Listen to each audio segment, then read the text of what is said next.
Pakausap ko lang siya sa pulong. Pakausap ko siya. Tsaka si Corona. Directly to That's for the courts to determine, sir. into Let's know, sir, please.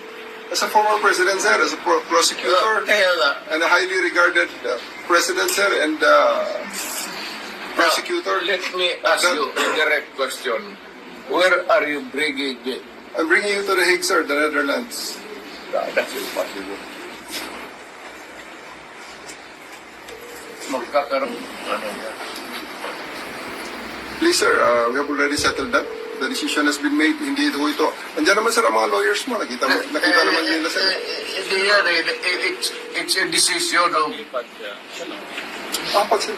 I have four slots. Sir, you can bring four members of your, including you, sir, four. We have 4 slots for you.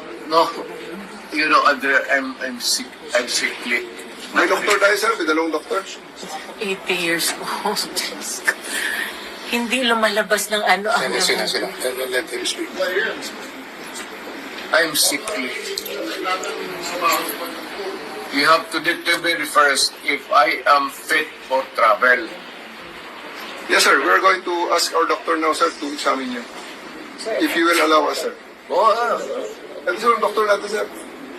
Colonel Rico. Asan ang mga gamit mo? Isang surgeon, sir. You cannot... Alam mo, ang history ng health ng tao, hindi nakakuha ng Tingin. ocular. Inspection. You have to go to my doctor. Hospital muna.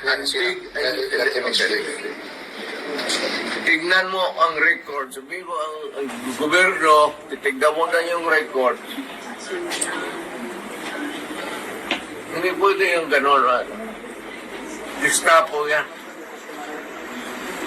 Alam mo kung ikaw ay sa'yo, hindi ka maligayahan yan.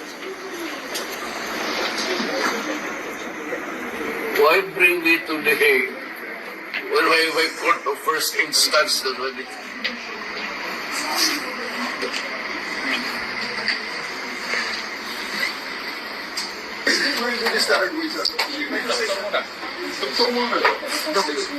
Doktor niya. Yung doktor niya, papuntahin niyo, tawagin niyo. Hindi, tawagan ko. Doktor niya ang kailangan niya.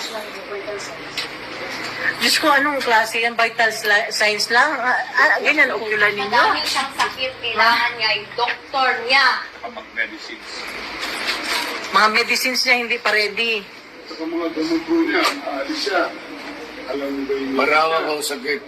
Hindi niya siya pwedeng uli na ganyan na kailangan niya ng gamot, kailangan niya doktor, kailangan niya nurse niya.